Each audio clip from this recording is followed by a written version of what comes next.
Kebakaran menghanguskan lembaga pemasyarakatan, Lapas Kelas 1 Tangerang, Kota Tangerang, Rabu tanggal 8 September tahun 2021, dini hari.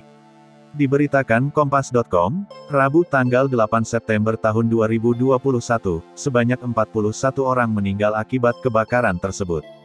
Kapolda Metro Jaya Irjen M. Fadil Imran mengatakan, korban yang meninggal dievakuasi ke dua rumah sakit yang berbeda di Kota Tangerang, yakni RSUD Kabupaten Tangerang dan RSUP Sitanala.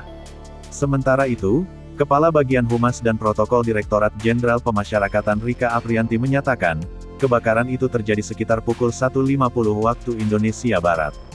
Mulanya, kebakaran terjadi di Blok C Lapas Kelas 1 Tangerang. Diberitakan Kompas.com, Rabu tanggal 8 September tahun 2021, Menteri Hukum dan Hak Asasi Manusia Yasona Laoly memberikan penjelasan mengenai kronologi kebakaran di Lapas Kelas 1 Tangerang. Yasona mengatakan, kebakaran terjadi pada pukul 1.45 waktu Indonesia Barat. Setelah itu, Kepala Lapas langsung menghubungi pemadam kebakaran setempat hingga 13 menit kemudian 12 unit pemadam kebakaran datang. Yasona mengatakan, kurang dari 1,5 jam api di Lapas Tangerang berhasil dipadamkan.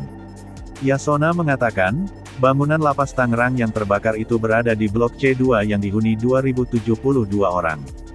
Ia menuturkan, Blok C2 tersebut berbentuk paviliun yang kamar-kamarnya terkunci. Tentu kalian bertanya mengapa dikunci. Memang protapnya lapas harus dikunci. Kalau enggak dikunci, nanti melanggar protap, kata Yasona.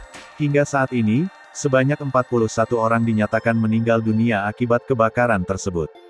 Selain itu, terdapat 8 orang luka berat dan dilarikan ke rumah sakit rujukan, sedangkan 9 orang mengalami luka ringan. Diduga akibat arus pendek listrik. Yasona mengatakan, dugaan sementara penyebab kebakaran di Lapas Kelas 1 Tangerang adalah persoalan instalasi listrik.